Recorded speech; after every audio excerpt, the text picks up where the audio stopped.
नमस्कार, 5वीं पंचायत में आपका स्वागत है। मैं हूं प्रखर श्रीवास्तव। जिस खबर के कयास पिछले कई दिनों से लगाए जा रहे थे, वो खबर आज सही साबित हुई। आज संसद में पुराने वक्फ कानूनों में बदलाव के लिए वक्फ संशोधन बिल 2024 पेश कर दिया गया। जैसे कि उम्मीद थी, बिल पेश होते ही कांग्रेस समेत कई विपक्षी दलों ने इस बिल का विरोध किया। हमारे देश में तुष्टीकरण की राजनीति, या मैं साफ शब्दों में कहूं कि मुस्लिम वोट बैंक की कुछ दलों को इतनी चिंता है कि सुधारवादी विधेयक को भी मुस्लिम विरोधी साबित करने की कोशिश की गई।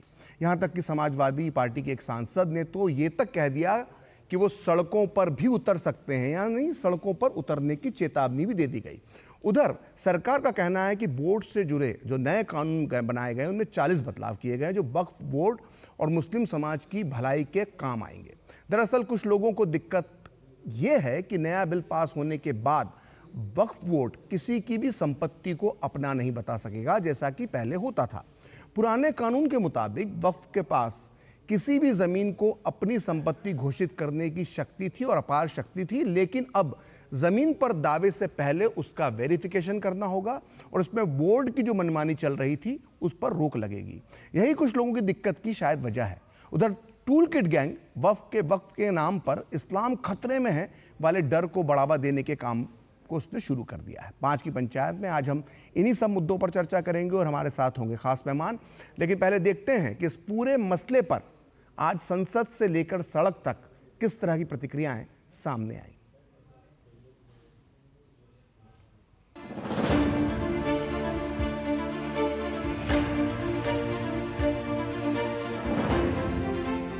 I rise to move for leave to introduce the Waqf Amendment Bill 2024. आपके माध्यम से खास करके कांग्रेस पार्टी को कहना चाहता हूं, आप लोगों ने जो भी कदम उठाया है, आप लोगों ने जो भी चाहा है, वो आप नहीं कर पाया। वही चीज करने के लिए हम आज ये अमेंडमेंट प्रपोज किया गया। इस बिल का समर्थन कीजिए, करोड़ों लोगों का दुआ मिलेगा। सच्चाई ये है कि भाजपा अपने हताश, निराश, आप तो उस कानून चंद कट्टर समर्थकों के तुष्टीकरण के लिए ये बिल लाने का काम कर रही है। सर, हिंदू एंडोमेंट में जो कर्नाटका और तमिलनाडु में है, वहां कोई मुस्लिम नहीं हो सकता। और 26 में आर्टिकल 26 का वायोलेशन है। 4 धाम में ये लिखा हुआ वाज़े तौर पर कि सिर्फ हिंदू होगा। बिहार उड़ीसा में भी यही लिखा हुआ है। पंजाब हरियाणा में गुरुद्वारा प्रबंधक कमेटी में सिर्फ सिख होगा ओनली, और ये उनका अधिकार है जिसको माना गया है। लेकिन मुस्लिम के साथ में यह अन्याय क्यों है? यहाँ उदाहरण दिया जा रहा है कि अयोध्या की मंदिर गुरुबायू, अरे मंदिर और संस्था में अगर अंतर आपको नहीं समझ में आ रहा है तो आप कौन सा तर्क खोज रहे हैं? अरे ये मंदिर नहीं है, आपके मस्जिद को छेड़छाड़ करने का प्रयास नहीं किया जा रहा है। यह एक कानून से बना हुआ संस्था है। उस संस्था को पारदर्शी बनाने के लिए कानून बनाया जा रहा है, और कानून से बना हुआ कोई भी संस्था अगर निरंकुश होगा तो उसमें पारदर्शिता लाने के लिए सरकार को हक है, अधिकार है। बंदोबस्ती प्रबंधन के अंदर जब दूसरे धर्म का व्यक्ति शामिल नहीं किया जा सकता, तो वक्फ बोर्ड के अंदर यह शर्त क्यों लगाने का काम किया जा रहा है? Waqf properties, sir, are not public properties. By removing Waqf by user, this government wants to take over Dargah, Masjid and Waqf properties. Waqf board के अंदर धांधलियाँ तो हैं, वक्फ बोर्ड के अंदर गड़बड़ियाँ तो हैं। वक्फ के नंबर डिलीट किए जाते हैं और वक्फ के नंबर डिलीट करके उसको जो भू माफिया होते हैं वो पूरी तरीके से वक्फ बोर्ड की ज़मीन को हथिया लेते हैं। अगर सरकार इस तरीके से बिल लेके आ रही है कि वो बिल पूरी तरीके से वक्फ की सुरक्षा करेगा तो बहुत अच्छी चीज़ है, हम उसका वेलकम करेंगे। कुछ लोगों की आदत है कि हर सामाजिक सुधार हो, संवैधानिक सुधार हो, समावेशी सुधार हो, उस पर सांप्रदायिक वार करने की उनकी एक हिस्ट्री बन गई है, वो स्टेशनर बन गए।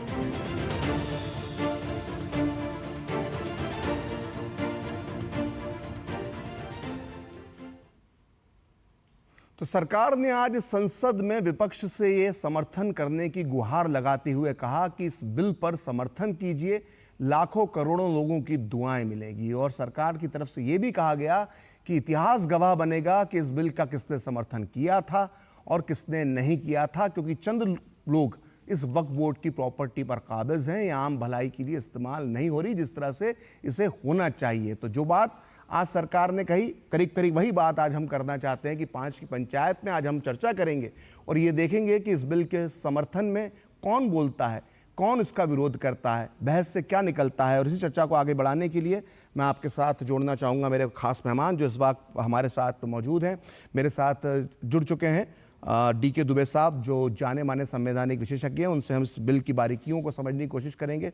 इस बिल को लेकर काफ़ी समय से अध्ययन कर रहे हैं, मुखर रहे हैं, बोलते रहे हैं।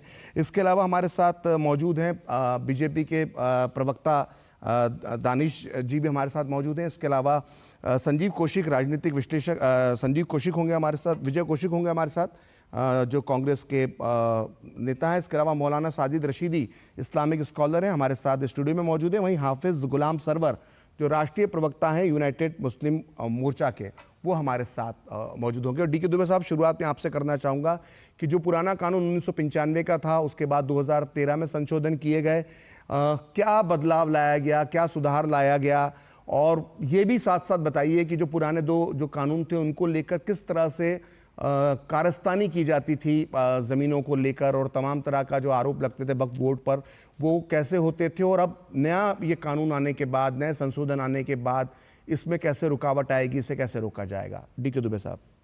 मुझे लगता है कि पहले पूरी प्रक्रिया को समझना चाहिए जी। मुस्लिम अपनी प्रॉपर्टी को पायस पर्पस के लिए दान करता है, वो वक्फ कर देता है। इसको एक शब्द इस्तेमाल करते हैं, वक्फ। मुस्लिम अपनी प्रॉपर्टी को किसी पायस पर्पस के लिए, अल्लाह के पर्पस के लिए दान कर देता है जी। अब उसके मैनेजमेंट की समस्या है कि वो इंडिविजुअली मैनेज कैसे किया जाए। तो ये हुआ कि 1995 में उसका एक वक्फ बोर्ड बना दिया गया। हालांकि वक्फ एक्ट पहले से है 1954 का, 1995 में उसका एक वक्फ बोर्ड बना दिया गया कि भाई ये बोर्ड उसको मैनेज करेगा। 2013 में बोर्ड को यूनिनिमस पावर दे दी गई और पावर देकर उसको उस कानून को ऑटोनॉमस बना दिया गया। जो किरण रिजिजू साहब ने कहा कि उसको अबव द कॉन्स्टिट्यूशन है, ये सुपर लॉ बना दिया गया। अब सुपर लॉ जब बना दिया गया तो वक्फ बोर्ड ने जिस प्रॉपर्टी पर हाथ रख दिया वो वक्फ हो गई, जहां उसने चिन्हित कर दिया वो वक्फ हो गई। उसने अपनी सूची बना ली और वो सूची में जो प्रॉपर्टियां उसने दर्ज कर दी उसने कहा कि ये वक्फ हो गई। ऐसी बहुत सारी खामियां इसमें आई और ट्रिब्यूनल बना दिया कि साहब अगर किसी को डिस्प्यूट है तो वो ट्रिब्यूनल के पास जाएगा। ट्रिब्यूनल में भी खाली एक पार्टिकुलर समुदाय के लोग बैठ गए, मतलब अपॉइंटमेंट कर दिया गया।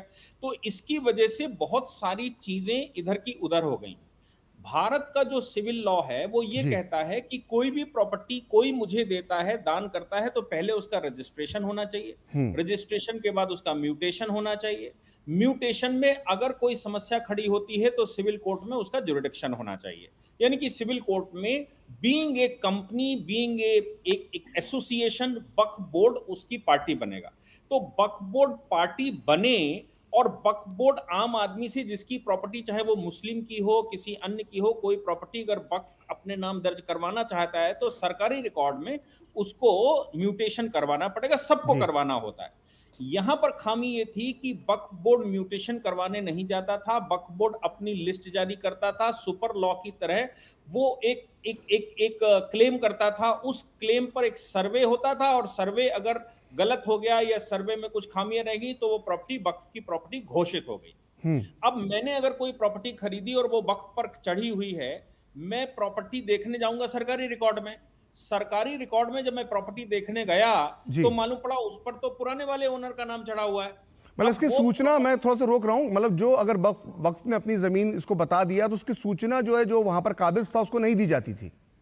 नहीं, वो तो म्यूटेशन की प्रक्रिया ही नहीं थी, क्योंकि वक्फ लॉ जो बना दिया, वक्फ बोर्ड का जो कानून बना दिया वो सुपर लॉ बना दिया। अच्छा, यानी कि subject to the condition of laws in India नहीं है, वो कहता है कि this act will supersede above all the laws.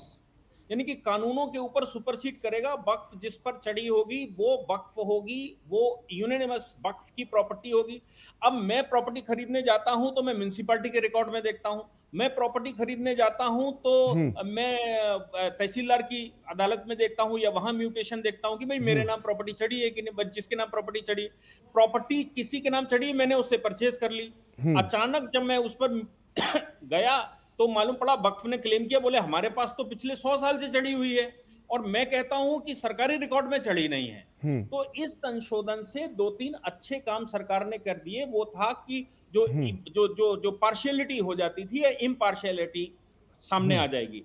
इस वक्फ एक्ट से सबसे ज्यादा अगर कोई परेशान था तो वो मुस्लिम थे। मेरे पास बहुत सारे लोगों के ऐसे कॉल आए, उन्होंने कहा साहब हमारी प्रॉपर्टी अचानक वक्फ ने अपने नाम चढ़ा ली, मेरे दादा की थी, परदादा की थी, इनकी थी, उनकी थी।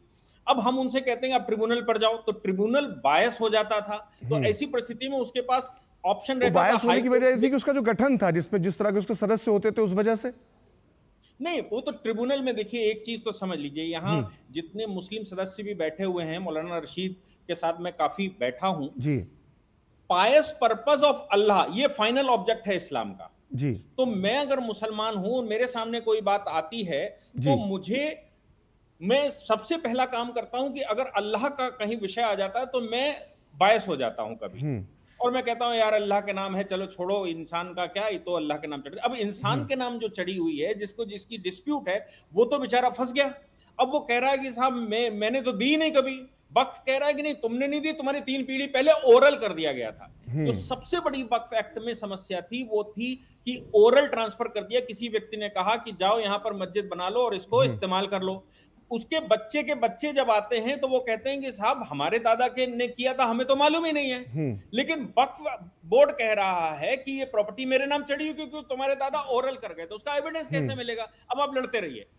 तो अब जो किया गया है कानून में संशोधन, वो ये किया गया है कि जब भी आप ट्रांसफर करना चाहेंगे तो पहली बात तो ये कि रजिस्ट्रेशन करवाना पड़ेगा, जैसे सभी प्रॉपर्टियों का करवाना पड़ता है। ठीक। रजिस्ट्रेशन के बाद आपको म्यूटेशन करवाना पड़ेगा, जैसे सभी प्रॉपर्टियों का म्यूटेशन करवाना पड़ता है। उसके बाद वक्फ होगी वो। उससे पहले हम उसको वक्फ नहीं मानेंगे, केवल कहने से वक्फ नहीं मानेंगे, वक्फ के क्लेम करने से वक्फ नहीं मानेंगे, वक्फ के कागजात पर चढ़ी होने से वक्फ नहीं मानेंगे। जैसा सबके लिए है, सामान्य आदमी के लिए है, किसी कंपनी के लिए है, किसी एसोसिएशन के लिए, वैसा ही अब वक्फ के लिए भी होगा। वो एक लीगल पर्सनालिटी होगी, उसका नाम म्यूटेशन में म्यूटेट करना बिल्कुल होगा। मुझे लगता है कि आपने जिस विस्तार से बताया है उससे न केवल हमारे पैनलिस्ट बल्कि दर्शकों को भी जानकारी बढ़ गई होगी कि किस तरह से नए कानून में जो संशोधन किए गए हैं। बीजेपी के प्रवक्ता दानिश इकबाल मेरे साथ हैं। दानिश, जो आज हमने बहस सुनी संसद में, उसमें बार बार कहा गया कि ये जो कानून लाया गया है वो कानून लाया गया है असल में मुसलमानों को डराने के लिए, क्योंकि ये मानसिकता जो इस सरकार की है वो मुस्लिम विरोधी है। तो मुसलमानों को डराने के लिए, मुसलमानों को परेशान करने के लिए, और यहाँ तक कह दिया ओवैसी जी ने तो कि देश तोड़ने का काम करेगा ये। तो इस तरह इसके जो आरोप लग रहे हैं इस 40 संशोधन को लेकर जो वक्फ बोर्ड अधिनियम में किए गए हैं, उसे लेकर आप क्या कहेंगे दानिश? प्रखर जी, देखिए वक्फ बोर्ड अधिनियम में जो बदलाव के जो बिल लाए गए हैं, इसका इंतजार हम लोगों को बहुत दिनों से था। खासकर मैं कहता हूं कि जो मुस्लिम समाज है उनके अंदर भी इस चीज को लेकर के बहुत दिनों से इंतजार था। और 100 से ज्यादा, लगभग 150 से ज्यादा जो है कोर्ट के अंदर ऐसे केसेस भी थे जो लगातार इन बात का उल्लेख कर रहे थे। मैं मानता हूं कि सरकार की तरफ से और अल्पसंख्यक मंत्रालय की तरफ से जो बिल लाया गया है उसका देश स्वागत करता है, मुस्लिम समाज स्वागत करता है और बधाई देने का काम करता है। देखिए, इस बिल में जो अमेंडमेंट होगा उससे वक्फ बोर्ड के अंदर जो दक्षता है, जो पारदर्शिता है और जो निष्पक्षता है वो जो है वो सामने आएगा। क्योंकि ये देखने को मिला कि वक्फ बोर्ड के अंदर किस प्रकार की धांधलियां थी, किस प्रकार का लूट था, किस प्रकार का भ्रष्टाचार था, किसी प्रकार की अकाउंटेबिलिटी थी ही नहीं। मैं विश्वास के साथ कहना चाहता हूं कि इस बिल के माध्यम से अकाउंटेबिलिटी तय होगी। और अगर ये जो बिल लाया गया है ये सच्चर कमेटी के सुझाव से लाया गया है, ये बिल पार्लियामेंट्री कमेटी के जो सदस्य थे, जो उसके चेयरमैन थे एम रहमान साहब, उनके सुझावों के आधार पर लाया गया है। और अगर 163 करोड़ से बढ़ा करके 12,000 करोड़ की आमदनी अगर वक्फ बोर्ड की हो जाती है इस बिल के माध्यम से, तो मैं पूछना चाहता हूं मेरे विपक्ष के साथियों से कि आपको आखिर इतराज क्यों है? मैं पूछना चाहता हूं कि अगर महिलाओं के इसमें भागीदारी सुनिश्चित की जाती है तो आखिर इसमें आपको एतराज और विरोध क्यों है? अगर इसके अंदर जो है पारदर्शिता आती है, ट्रांसपेरेंसी आती है, और इसकी जो संपत्तियां हैं उसका उपयोग अगर यतीम, बेवा, मिस्कीन और जो मुस्तहिक है उन तक पहुंचता है, तो इसका दर्द और दुख और इसका आपको क्यों होता है? आप क्यों बार बार इस देश के अंदर मुस्लिम तुष्टीकरण के नाम पे मुस्लिम समाज को बदनाम कर रहे हैं? ट्रिपल तलाक का विषय आया, आपने विरोध किया। शहबानों का विषय आया, आपने विरोध किया। अब जब वक्फ बोर्ड के अंतर्गत जब हम अमेंडमेंट लेकर के आ रहे हैं, तब भी आप विरोध कर रहे हैं। 95 से लेकर के 2013 में अमेंडमेंट होता है, हुआ तुष्टीकरण की नीति के अंतर्गत यूपीए की सरकार ने अमेंडमेंट किया। आज नरेंद्र मोदी की केंद्र की सरकार ने उस तुष्टीकरण की नीति को समाप्त किया है, और जो मुस्तहिक है, गरीब है, शोषित है, दलित है, पिछड़े अति पिछड़े मुसलमान है, उनका हक ठीक है, मैं आपकी बात समझ गया। ये बात आपने जो बात कही उसका जवाब मैं विजय कौशिक से ले लेता हूं, जो नेता कांग्रेस है। विजय जी, जो दानिश कह रहे हैं वो कह रहे हैं कि अगर मुसलमान और जो आम मुसलमान है उसको वक्फ में अगर परिवर्तन होते हैं नियमों में और उससे उसको फायदा होता है, तो इसमें कांग्रेस को दिक्कत क्या है? किसी भी सुधार की, अगर किसी सुधार हो रहा है किसी कानून के अंदर और समाज को उसका फायदा मिल रहा है, तो उसमें किसी कांग्रेस के नेता को या कांग्रेस पार्टी को दिक्कत क्या होना चाहिए? देखिए, मैं कांग्रेस पार्टी की तरफ से आपको स्पष्ट कर दूं जी कि अगर देश के मुसलमानों को इस कानून से कोई ऐतराज नहीं है, तो कांग्रेस पार्टी को भी कोई ऐतराज नहीं। पहली बात। दूसरी बात, दिक्कत क्या आ रही है? दिक्कत ये आ रही है कि इस देश में तानाशाही चलेगी या लोकतंत्र चलेगा। अगर आप बात लोकतंत्र की कहते हैं, तो जिनके लिए आप कानून बनाने का दावा कर रहे हैं, क्या आपने उनसे बात की? कभी बात की? बुलाकर कोई बात की हो कि अभी हम इनमें संशोधन करना चाहते हैं और क्या बढ़िया काम हो सकता है? भाई जरूरी थोड़ी नहीं है कि भाई मोदी जी ने 4 चीजें सोची हो सकता है 40 चीजों में परिवर्तन लाना हो। तो किसी से कोई बात नहीं की। इसके अलावा भाजपा के नेता क्या आरोप लगा रहे हैं देश भर के मुसलमानों पर वक्फ बोर्ड के नाम पर? वो कह रहे हैं वक्फ बोर्ड के अंदर भ्रष्टाचार था। भैया, भ्रष्टाचार था तो सरकार तो मोदी जी की थी। क्या मोदी जी ने कोई जांच कराई उनकी? तो एक जांच कमेटी बिठा देते कि अभी वक्फ बोर्ड में ये धांधलीबाजी है और उनके ऊपर चर्चा करके आप कानून ले आते। किसको ऐतराज था? मगर हर जगह गोलमाल है। अभी भाजपा प्रवक्ता बता रहे थे, अरे भाई आमदनी इतने से इतने की हो जाएगी, हजारों करोड़ की हो जाएगी। मोदी जी, जहां से तो आपने देश के लिए भी इसी तरीके से दिए थे कि अच्छे दिन आएंगे, 2 करोड़ रोजगार हर साल देंगे, और कितने जुमले आपके कहूं। आज बड़े बड़े पूंजीपति देश को छोड़ कर भाग रहे हैं, लाखों लोग देश को छोड़कर भाग रहे हैं। क्यों भाग रहे हैं? जब देश में इतनी तरक्की है। आज मोदी सरकार जो मुद्दा उस पर बात कर लें, पर रोक लगा दी है। जो मुद्दा उस पर बात कर लें विजय जी। नहीं, बिल्कुल, मैं ये कहना चाहता हूँ, अगर मुस्लिम समाज में कोई सुधार हो रहा है, मुस्लिम समाज को अगर लाभ मिल रहा है, ऐसा सरकार कह रही है, तो कांग्रेस को दिक्कत क्या होना चाहिए? आप इसका जवाब दीजिए ना। नहीं, मैं वही कह रहा हूँ ना, अगर देश के मुसलमानों को दिक्कत है, और आपको ऐसा क्यों लगता है कि बिना मुस्लिम समुदाय से चर्चा किए बिना ये परिवर्तन किए होंगे? जाहिर तौर पर एक कमेटी बनी, उसने अपनी सिफारिशें दी, और सबसे बड़ी तो आपकी सरकार के समय सच्चर कमेटी बनी थी, उसी की सिफारिशें थी। उसने वक्फ बोर्ड के बारे में जो कहा था वही आंकड़े पेश किए दानिश ने। जो दानिश भाई कह रहे हैं, और मुझे लगता है कि आपको सच्चर कमेटी की रिपोर्ट पढ़ना चाहिए। देखिए प्रखर भाई, आप प्रखर हैं, मैंने मान लिया, इसमें कोई मुझे शक नहीं है, लेकिन मैं एक लोकतांत्रिक देश की व्यवस्था की बात कर रहा हूं कि आप कोई भी चीज करना चाहते हैं। लोकतांत्रिक व्यवस्था की बात कर रहे हैं, क्या किया था मोदी जी ने?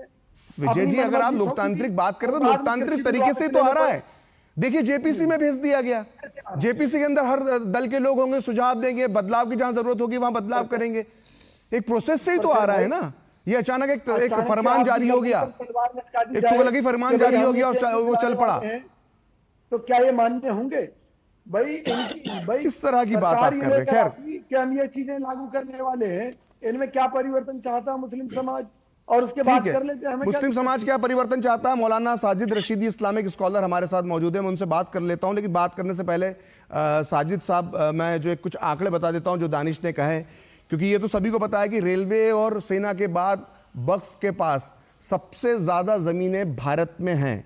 और सच्चर कमेटी जो कांग्रेस सरकार के दौर में बनी थी, विजय जी आप ध्यान से सुनिएगा, सच्चर कमेटी जो कांग्रेस सरकार के दौर में बनी थी, उस अल्पसंख्यकों की स्थिति क्या है उसने इस पर अध्ययन किया था। उसकी रिपोर्ट के मुताबिक जो उस समय का आंकड़ा वो देते हैं, वो कहते हैं कि 1,20,000 करोड़ रुपए की संपत्ति वक्फ बोर्ड के पास, वक्फ के पास है, और इससे आय हो सकती है 12,000 करोड़ रुपए सालाना।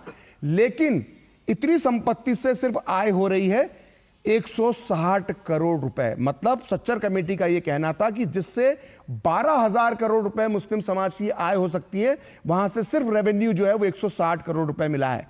और आगे सच्चर कमेटी यह कहती है कि इस जो 1,20,000 करोड़ रुपए की उस समय जो कुल संपत्ति थी वक्फ की, उससे 10% आय होना चाहिए थी, लेकिन यह आय सिर्फ 0.13% हो रही है। तो यह साजिद साहब, ये पैसा जा कहां रहा है? और अगर आय बढ़ जाएगी, ये आय अगर 12,000 करोड़ रुपए हो जाएगी तो मुस्लिम समाज के तो काम आएगी, ये अनाथ बच्चों के काम आएगी, शिक्षा के क्षेत्र में काम आएगी, स्वास्थ्य के क्षेत्र में काम आएगी। मुस्लिम बच्चे पढ़ेंगे, लिखेंगे, आगे बढ़ेंगे, IAS IPS बनेंगे। तो दिक्कत क्या है इसमें आपको? देखिए, मुझे उम्मीद है जैसे आपने DK दुबे और दानिश को चुपचाप सुना है जी, मुझे भी आप ऐसे ही सुनेंगे, कांग्रेस प्रवक्ता की तरह टोकेंगे नहीं बीच में। देखिए, मैं उम्मीद करता हूं आपसे। अगर आप विषय से नहीं भटकेंगे तो नहीं, विषय से नहीं भटकूंगा। हाँ, मैं बिल्कुल विषय पे रहूंगा जी। देखिए, कुछ गलत बातें फैलाई जा रही हैं इस समाज में जी। जैसे अभी DK दुबे ने 2-4 बातें ऐसी कह दी जिसका वक्फ एक्ट से, वक्फ बोर्ड से कोई लेना देना ही नहीं। ठीक, जैसे मैं आपको शुरू से बताता हूँ। 1954 में वक्फ एक्ट बना, ठीक है।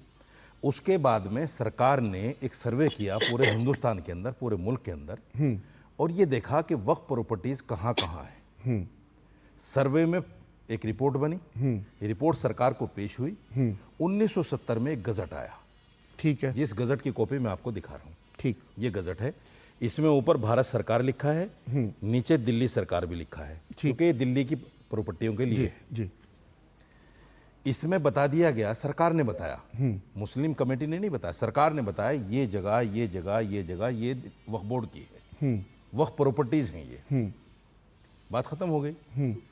उसके बाद में 1995 में इसमें कुछ संशोधन हुए, और एक सबसे बड़ा संशोधन ये हुआ, 54 के नोटिस की, 54 के नोटिस की CO को एक पावर दी गई, और वो पावर ये थी कि CO, SDM और पुलिस के माध्यम से जो भी प्रॉपर्टी नाजायज ऑक्युपाइड हैं उनको वापस ले सकता है। ये सिर्फ शक्ति CO को मिली, इसके अलावा कोई बड़ी शक्ति नहीं मिली। ठीक, 1995 में मिली, 2013 में इसका इंप्लीमेंट हुआ। 2013 में संशोधन नहीं हुआ, जो 1995 में संशोधन हुआ, इंप्लीमेंटेशन हुआ, 13 में इंप्लीमेंट हुआ, जिसको 2 बार इंप्लीमेंट आपने भी कह दिया और DK दुबे भी कह रहे हैं, वो इंप्लीमेंट था सिर्फ। उसके बाद में सरकार आ जाती है 2014 में बीजेपी की। ठीक, वक्फ बोर्ड के हजारों केस मैं आपको बता देता हूं, CO ने 54 के नोटिस दिए, ना SDM ने सहयोग किया, ना दिल्ली पुलिस ने सहयोग किया, क्योंकि दिल्ली पुलिस सरकार के अंडर में, केंद्र सरकार के अंडर में कोई सहयोग नहीं हुआ, कोई प्रॉपर्टी हम वापस नहीं ले पाए। नंबर 1 बात। दूसरी बात, दिल्ली, चूंकि हम दिल्ली में बैठे हैं, मैं सिर्फ दिल्ली की बात कर लेता हूं, भारत तो बहुत बड़ी जगह है। ये कुछ प्रॉपर्टीज मैं आपको बताता हूं। सबसे पहली प्रॉपर्टी 29 बीघा, 1 बीघा, 2 बीघा, 8 बीघा, 7 बीघा, 26 बीघा, 13 बीघा, ये करीब 250 बीघे जमीन है, करीब 250 बीघे जमीन। ये लिस्ट मेरे पास है। ये 250 बीघे जमीन दिल्ली वक्फ बोर्ड की केंद्र सरकार, आर्मी, रेलवे, NDMC, DDA और दिल्ली सरकार और उसकी एजेंसियों के पास है। ठीक, इसका जवाब दे लेते हैं DK दुबे। एक मिनट सुनिए, मेरी बात पूरी नहीं हुई। मैं ये कहना चाहता हूं, बीजेपी सरकार बिल्कुल ईमानदार है मुसलमानों के प्रति, और वो इसमें सुधार चाहती है। मैं ये कहना चाहता हूं, दानिश भाई यहाँ बैठे हैं, दानिश भाई अपनी सरकार तक ये बात पहुंचाएं कि ये जो हमारी प्रॉपर्टी है दिल्ली वक्फ बोर्ड की, ये दिल्ली वक्फ बोर्ड को वापस कर दी जाए। ठीक, अगर दिल्ली वक्फ बोर्ड को सरकार ये वापस नहीं करती तो कम से कम आज के सर्किल रेट के हिसाब से इनका किराया दे दे।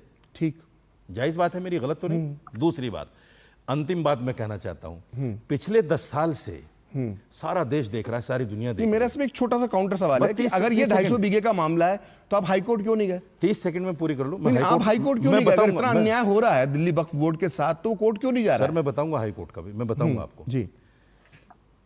पिछले 10 साल में ये सरकार, जिस सरकार को मुसलमान का वोट नहीं चाहिए, मुसलमान वोट देता भी तो नहीं है ना। सुन लो मेरे भाई, देखो बात काट रहे हैं, अब आप बोल रहे थे, सुन लो, काट सुना रहा हूं, मतलब अपनी बात कह रहा हूं, सिर्फ 30 सेकंड में बात पूरी करूंगा। सुन लो, मुसलमान का वोट नहीं चाहिए, मुसलमान को टिकट नहीं देना चाहती, एक अल्पसंख्यक मिनिस्टर था उसको खत्म कर दिया, मौलाना आजाद फाउंडेशन, तो किरण रिजिजू क्या है? सुनो मेरी बात, बाकी जो क्रिश्चियन भाई साहब, मंत्री है वो क्या है? सबसे बड़ी वो जो minority है, सिख मंत्री है वो क्या है? 1947 के बाद से अब तक जो सबसे बड़ी माइनॉरिटी है देश की, उसका माइनॉरिटी होती है। और सरदार पटेल के शब्दों में तो ये तक कहा गया कि इसे माइनॉरिटी ना माना जाए, जो देश का विभाजन कर सकती है उसे माइनॉरिटी ना माना जाए। यही तो कोट बात अनकोट है। सरदार पटेल, दिक्कत quote unquote Sardar Patel. Sir, दिक्कत पता क्या है, जब हम सरकार को घेरने की कोशिश करते हैं तो आप जैसे लोग बीच में आ जाते हैं। मतलब सरकार तक हमारी बात जाती नहीं, सरकार को घेरिए और आप जितने सवाल तक हमारी बात जाती नहीं। मैं आप जितने सवाल हाई कोर्ट का जिक्र आप खुद कह रहे हैं सबसे बड़ी माइनॉरिटी, जो सबसे बड़ी माइनॉरिटी देश का बंटवारा कर सकती है, कोट अनकोट सरदार पटेल के शब्दों में,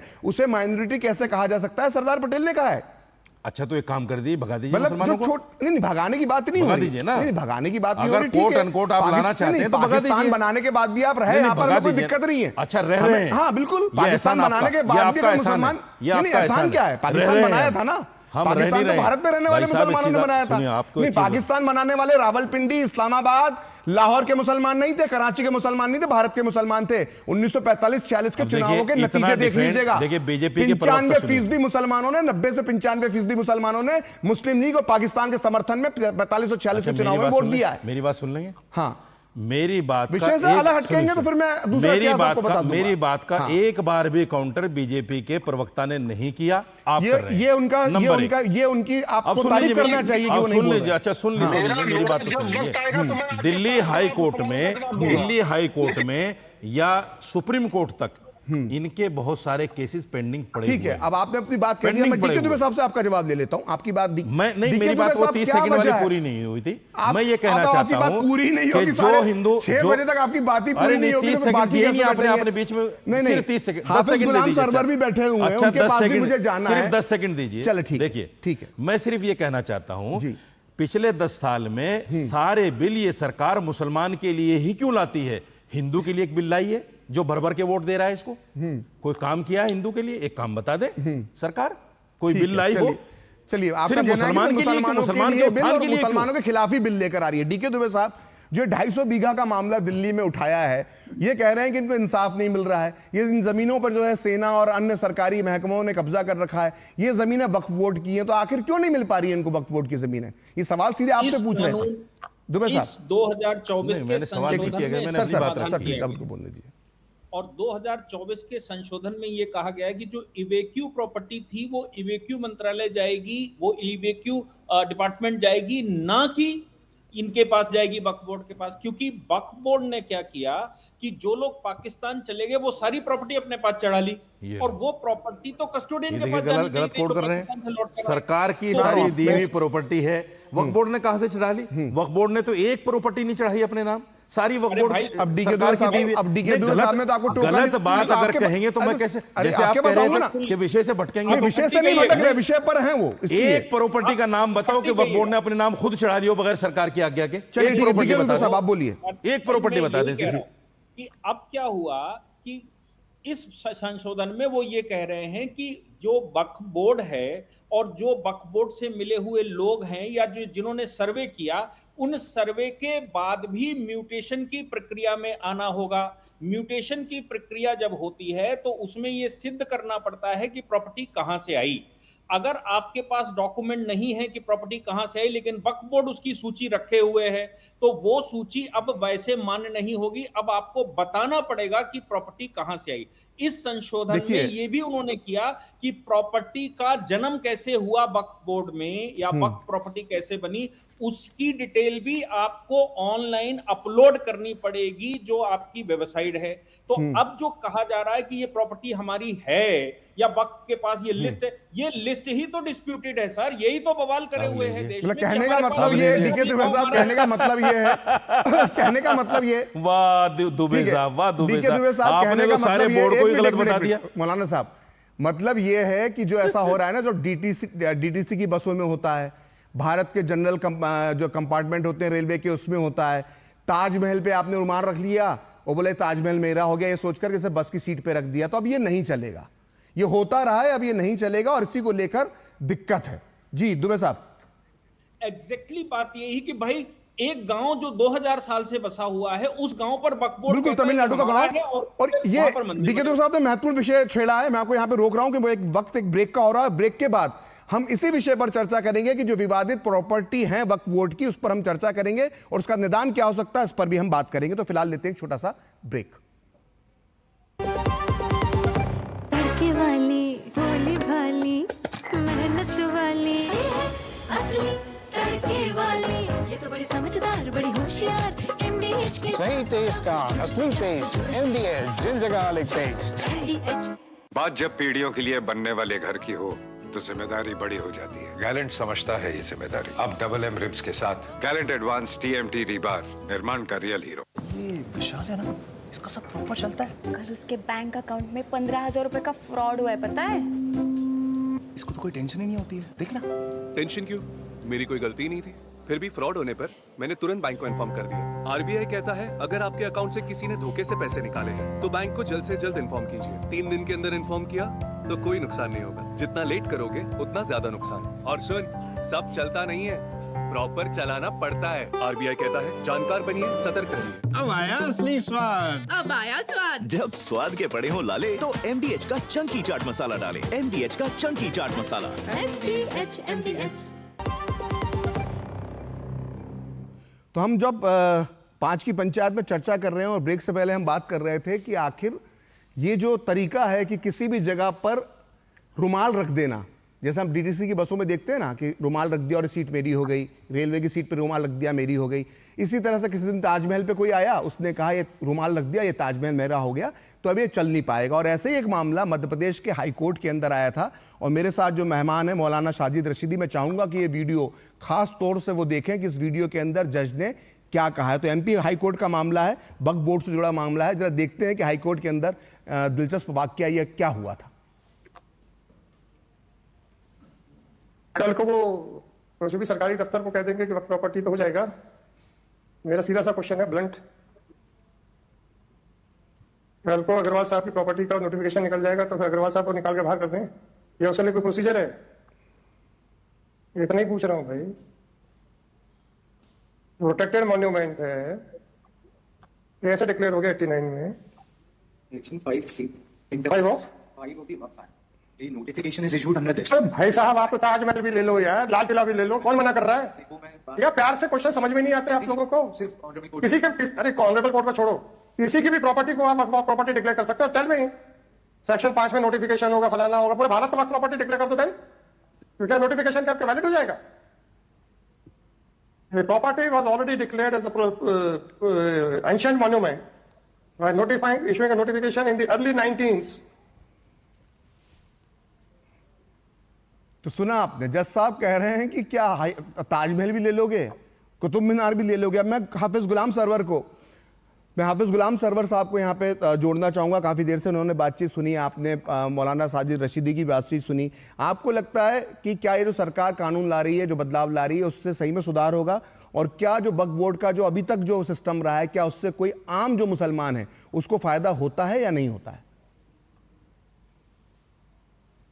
देखिए, बहुत सारे बिंदु हैं जिस पर लंबी चर्चा हो सकती है, लेकिन सरल भाषा में इसको ये समझना है कि वक्फ के जो उद्देश्य थे उसकी पूर्ति अब तक नहीं हुई और सरकार को ये अधिकार है कि वो ये देखे कि दानदाताओं के जो उद्देश्य थे अगर उसकी पूर्ति नहीं हुई है तो कैसे जो मुस्तहक हैं उन तक ये चीज पहुंचे।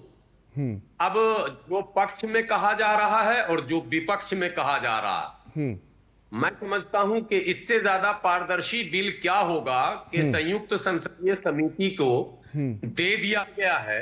अब अगर JPC पर भी किसी का भरोसा ना हो तो मैं समझता हूं फिर किसी चीज पर भरोसा नहीं हो सकता है।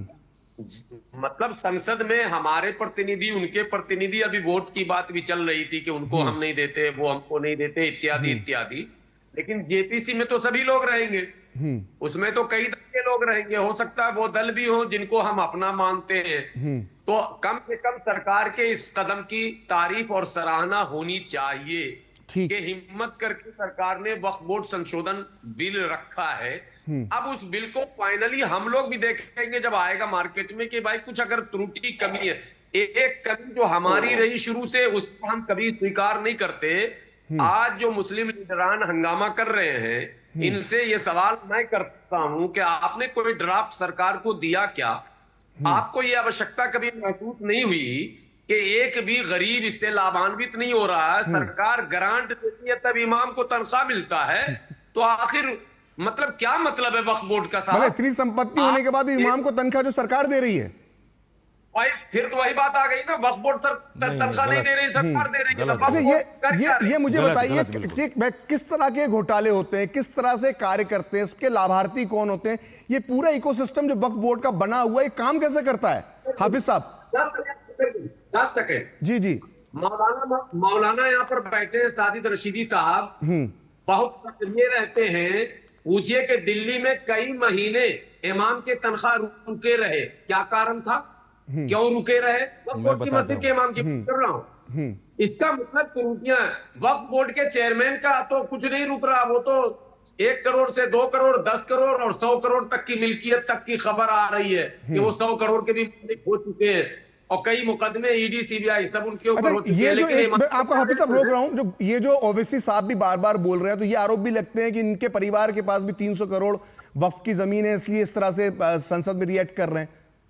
इस आरोप पर क्या कहेंगे? नहीं तो इनको चाहिए कि ये मुस्लिम आवाम के बीच अपनी संपत्ति का डिक्लेरेशन कर दें, घोषणा कर दें और बता दें कि हम पर जो भी इल्जाम लग रहे हैं वो गलत लग रहे हैं। दिल्ली और दिल्ली के अलावा पूरे भारत में मुस्लिम संगठनों ने ही वक्फ की संपत्तियों को मौजूदा सरकारों से मिलकर, जो अभी कहा जाता है कि सेना ने कब्जा कर लिया, फलां ने कर लिया, तो जिसकी सरकार रही उनके लीडरों ने कब्जा किया, लेकिन मिलकर 50-50 पार्टनर है ये लोग है, जिसकी वजह से गरीब मुसलमानों को फायदा नहीं मिला। स्ट्रक्चर कमेटी कहती है कि मुसलमान दलितों से बदतर है, और आप कहते हैं कि सेना और रेलवे के बाद सबसे बड़ी संपत्ति आपके पास।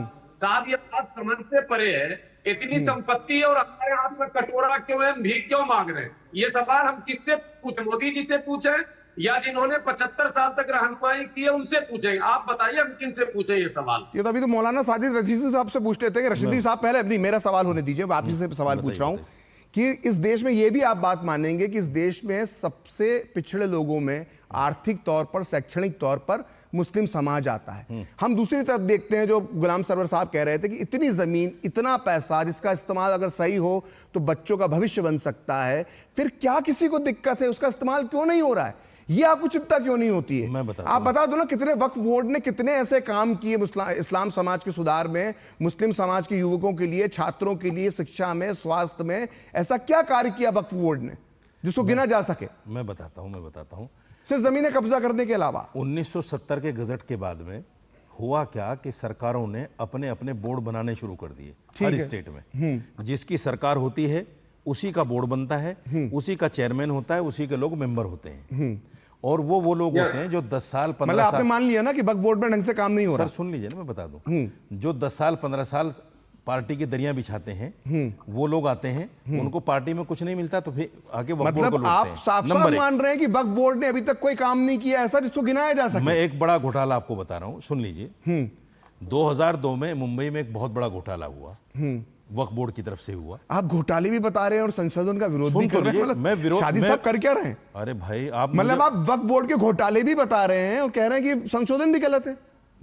ये तो मेरी अच्छाई है बुराई है? नहीं, मैं कंफ्यूजन है। घोटाले को उजागर, मतलब आप रहस्यमय होते जा रहे हैं। मैं रहस्यमय नहीं हो रहा हूं, आप रहस्यमय होते जा रहे हैं भाई, मुझे बोलने तो दो। ठीक है, टाइम आप ले जाते हैं। चलिए बोलिए। देखिए ये मेरे पास पेपर्स हैं जी, ये मेरे पास पेपर्स हैं। ये 2002 में एक बड़ा घोटाला हुआ, 4532 स्क्वायर गज जमीन। एम ए अजीज उस वक्त में चेयरमैन थे मुंबई वक्फ बोर्ड के। अंबानी साहब ने गैर कानूनी तरीके से ये जगह ले ली, जिस पर आज उनका इंटीलिया खड़ा हुआ है। वो 50,000 करोड़ की जगह, मतलब आपने इंटीलिया पे भी रुमाल रखवा दिया? नहीं, रुमाल नहीं रखा है मैंने, नहीं रखा। Navbharat times, times of India और दैनिक भास्कर क्या है? मतलब आप इंटीलिया पे भी आके कोई रुमाल रख के बोल देगा कि वक्फ की जमीन है? ये मुंबई हाई कोर्ट बताएगा। अभी मेरियट होटल पे भी आपने रुमाल रख दिया था अपना। मेरियट होटल हैदराबाद में रुमाल रख दिया था, हाई कोर्ट ने फैसला मेरियट होटल के पक्ष में दे दिया। दिक्कत पता क्या है? हाँ, दिक्कत ये है कि आप लोग अच्छी बात जान नहीं। मैं ये कह रहा हूं कि वक्फ बोर्ड अपनी ये संपत्ति तो छुड़ा नहीं पा रहा है रुमाल रखने की बात कर रहे हैं आप। एक संपत्ति आज तक वक्फ बोर्ड नहीं छुड़ा पाया। अरे आप रुमाल रखने की बात कर रहे हैं, आप खुद कहां रुमाल रख लिया वक्फ बोर्ड ने?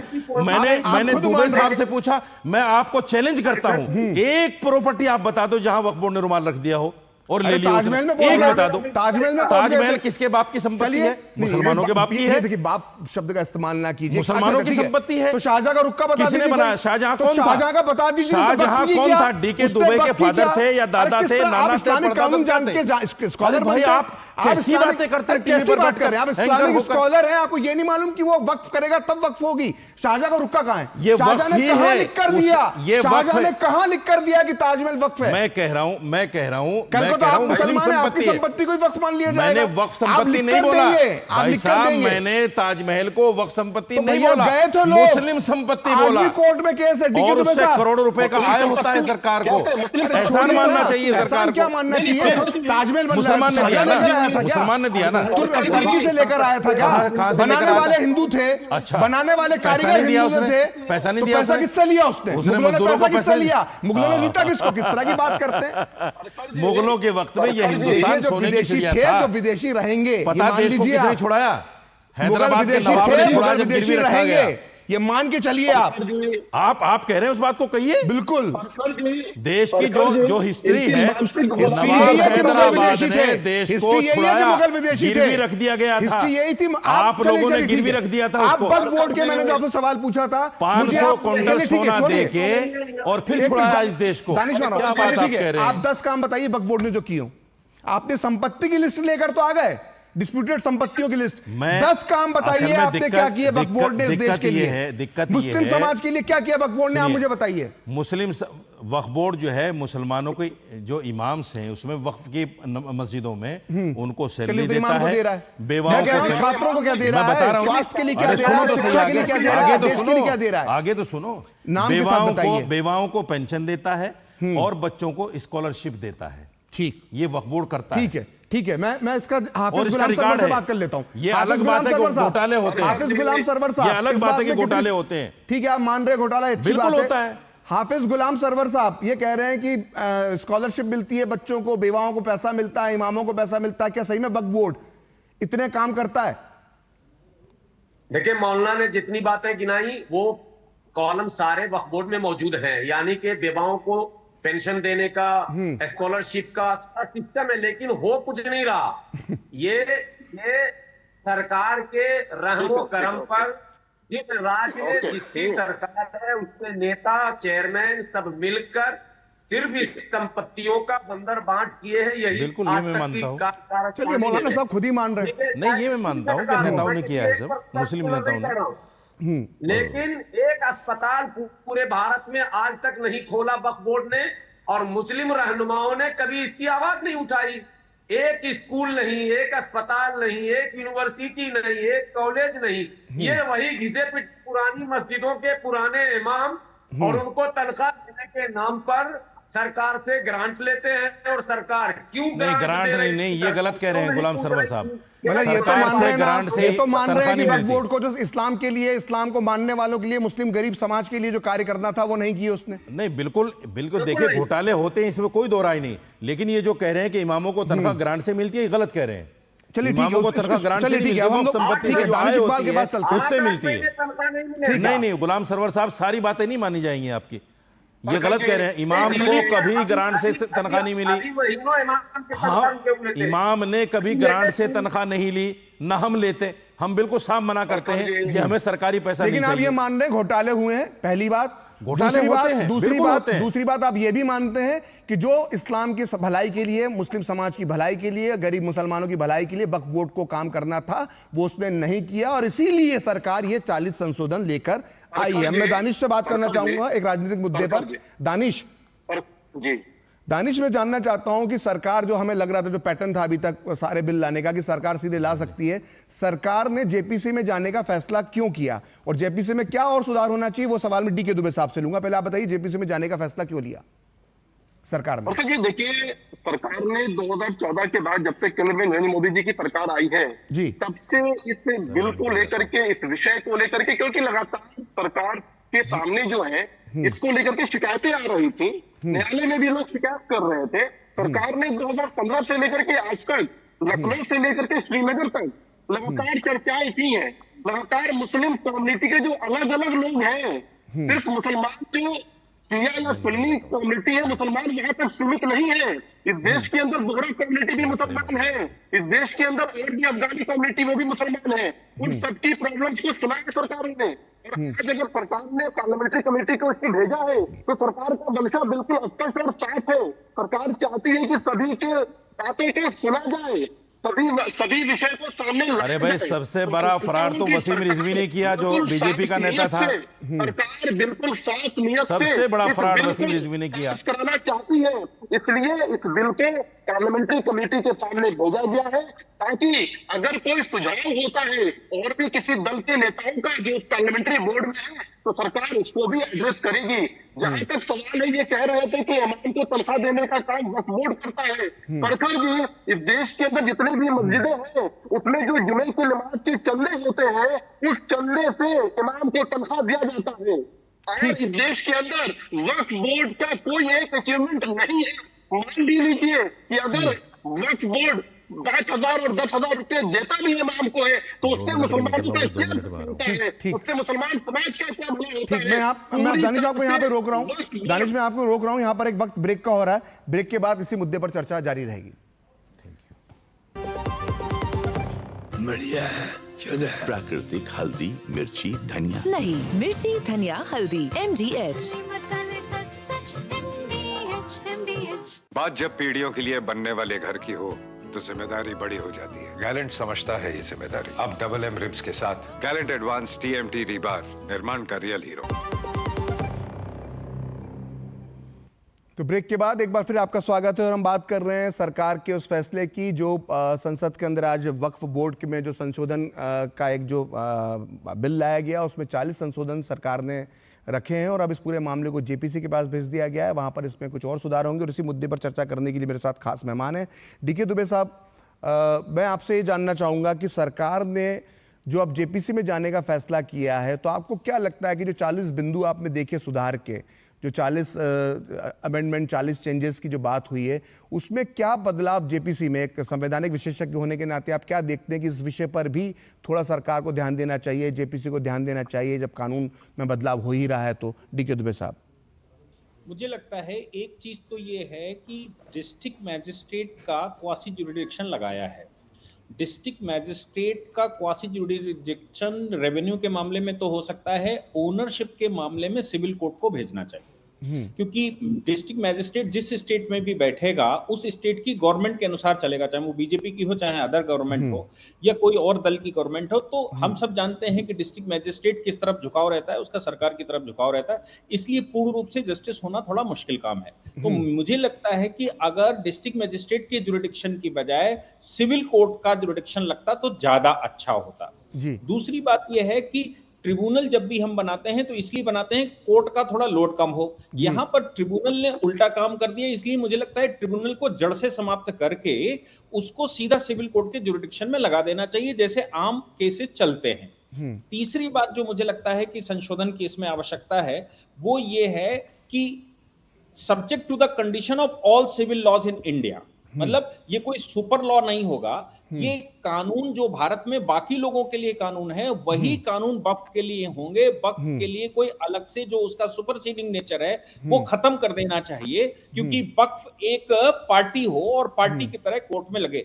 नहीं तो क्या होगा, अगर ऐसा ही बना रहा तो जैसा मौलाना रशीदी एक लिस्ट दिखा रहे हैं, वक्फ बोर्ड वैसी लिस्टें दिखाता रहेगा, और वो लिस्टें दिखाते दिखाते जीवन बीत जाएगा, लेकिन उसका समाधान निकलना थोड़ा मुश्किल हो जाएगा। ट्रिब्यूनल को वैसे ही काम करना जैसे वो कर रहा है, और फिर हाई कोर्ट कितने लोग जा पाते हैं, सोचने की बात है कि अगर मेरा बिल्कुल ये एक मामला तो है कि अगर सिविल कोर्ट में होता है मामला, जिला सत्र न्यायालय में मामला होता है, तो आसानी से जाया जा सकता है, खर्चा भी कम लगता है, वकील की फीस भी ज़्यादा होती है, कम होती है, और बनिस्बत हाई कोर्ट जाना थोड़ा सा मुश्किल होता है। तो ये एक आपका अच्छा सुझाव है। विजय कौशिक जी, माफ़ी चाहता हूँ कि बहुत सारे चर्चा मौलानाओं के साथ हो गई, इसलिए आपको समय नहीं दे पाया, लेकिन मैं जानना चाहता हूँ क्या समाजवादी पार्टी जो आपकी सहयोगी गठबंधन में है, उसके सांसद मोहिबुल्लाह नदवी ने ये बात कही। उन्होंने कहा कि अगर ये संशोधन लाए जाते हैं तो हम सड़कों पे उतरेंगे, तो अराजकता वाली बात है। अब कल बांग्लादेश का मामला था तो उसी में सलमान खुर्शीद का इसी तरह का बयान आया था। तो कांग्रेस इस समय ये अराजकतावादी पार्टी, ये अराजकतावादी एलिमेंट क्यों बनती जा रही है? विजय जी।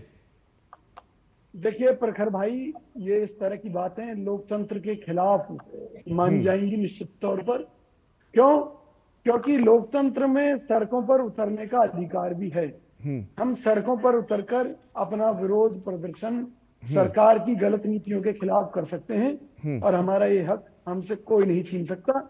और इस आधार पर कोई हमें अराजकतावादी कहे, ये भी हमें स्वीकार्य नहीं। सड़क पर उतरना अलग बात है, लेकिन जिस तरह के धमकी देना जो सीए और एनआरसी के समय हमने देखा था, सीए के दौरान बसें जलाई गई पूरे देश के अंदर, हमने देखा था, ये उस तरह की भाषा बोलना, मैं उसकी बात कर रहा हूं विजय जी। विजय जी, नहीं, अगर अखिलेश यादव बस जलाएंगे तो क्या देश की सरकार गूंगी बहरी अंधी बनकर बसों को जलने देगी क्या? इस देश में किसी को भी इस बात की छूट नहीं है कि वो विरोध की आड़ में बसों को जलाए या गलत काम करे। तो अखिलेश यादव जी को भी वो इजाजत नहीं है। कांग्रेस पार्टी किसी भी तरह की हिंसा का समर्थन नहीं करती। हम केवल एक बात कह रहे हैं, अगर भाई AIMM का चीफ जो है अगर 300 करोड़ की संपत्ति हत्याए बैठा है वक्फ बोर्ड की, तो सरकार ने जांच क्यों नहीं कराई? या दूसरे लोग जो हड़ पे बैठे हैं, सरकार ने क्यों जांच नहीं कराई? या अगर सरकार के मुताबिक वहां घोटाले हो रहे हैं तो उन घोटालों की जांच करा के जनता के सामने क्यों नहीं रखा? अब तो जो माहौल है, लेकिन जब भी मदरसों का कोई पैसे का मामला है और मोदी सरकार, ठीक है, मैं आपको यहाँ पे रोकना चाह रहा हूँ इस समय। विजय जी माफी चाहता हूँ, आपको रोक रहा हूँ। इस समय वित्त मंत्री निर्मला सीतारमण राज्यसभा में अपने संबोधन दे रही है। आइए चलते सीधे Rajya Sabha. But broadly, keeping in line with the vote on account budget which was passed in February, the budget of 2024 presented on July 23rd, 2024 highlights and continues the feature that capital expenditure will be sustained as was indicated earlier at 11.11 lakh crores. And this will include 1.50 lakh crores which will be given as capital assistance for the states, financial assistance to the states for capital expenditure, which is interest free for 50 years.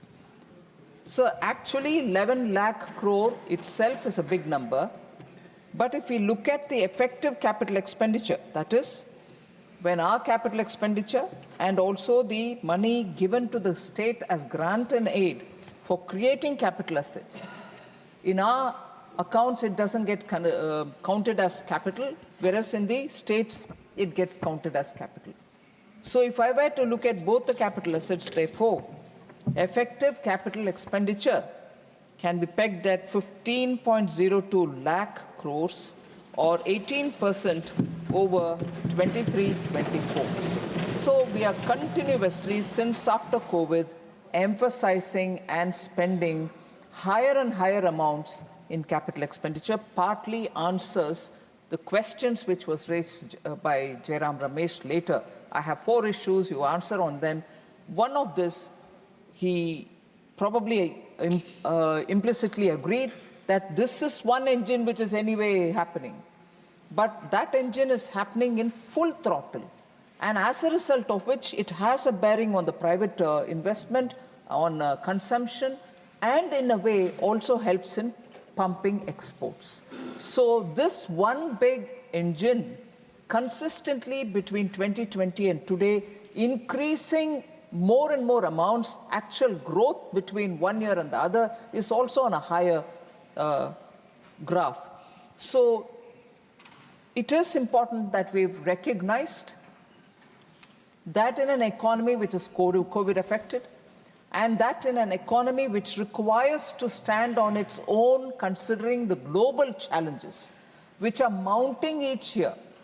Since after COVID, you had one war, then a second war, and both the wars have not abated. Then you have a problem in the Red Sea. Then you also have a problem of the global currency markets, and also the Japanese carry trade business, which has affected the trust in the global markets and so on. All of this are growing in the number of challenges that India has to face. We can always say global challenge and leave it at that. But each one of the challenge has an impact on India.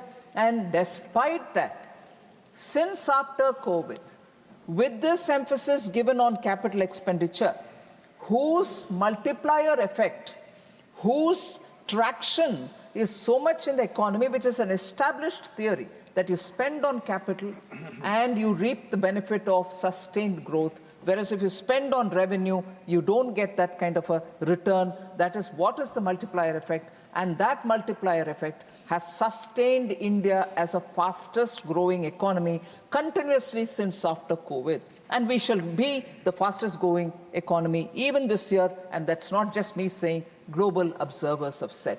So this route that Prime Minister Modi has clearly identified has one of the very tested, fine route for countries like India is standing by us in not only meeting domestic challenge of reviving the economy after COVID, but meeting the global increasing number of challenges. So I want to clearly place emphasis on this. And in that, we are not doing it all on our own. We are making states also take up capital expenditure by giving them interest-free 50-year loans, which eventually will be treated probably as grants only. So states are now being able to strengthen their capital expenditure, and many states are completing long-pending projects or taking up newer projects, as a result of which economy around it is getting enough traction. So I want to, while saying that, I also want to clearly put on record that the total resources proposed for transfer to states in 24-25 is estimated to be 22.91 lakh crores. It entails an increase of about 2.49 lakh crores over 23-24. So there is an increase between last year and this year, and this is the range at which we are devolving resources to the states. Similarly, outlays for all union territories have increased from 61,118 crore last year to 68,660 crore this year. This is for all the UTs for this year. So I've also announced a slew of measures aimed at adding employment, because employment intensity to India's growth story is a very critical component, and through renewed impetus being given to manufacturing sector.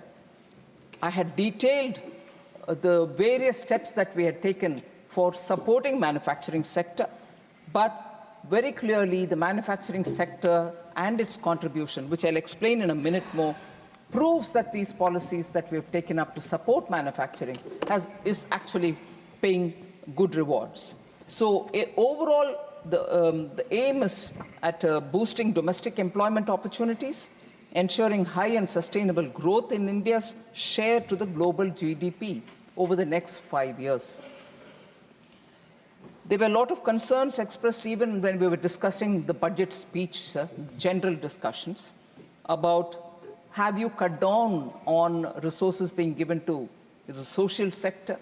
I would want to take this opportunity once again. I did it last time, I'll say it now as well.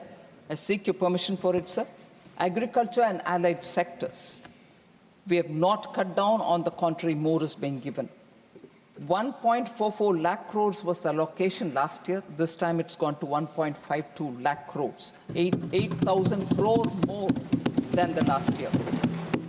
And 1.22 lakh crore more than the BE of 13-14. Education, employment and skilling, very important sector, sir. 85,000 crore was the allocation in 2013-14. Last year it was 1.20 lakh crore. This year it is 1.48 lakh crores. So 23% more allocation, that is 28,000 crores more than the last year. Women and child girls. I did hear quite a few honorable members speak saying allocation for women is not substantial. I'm afraid not, sir. It is substantial. 96,000 crore it was in 2013-14. Last year it was 2.31 lakh crore.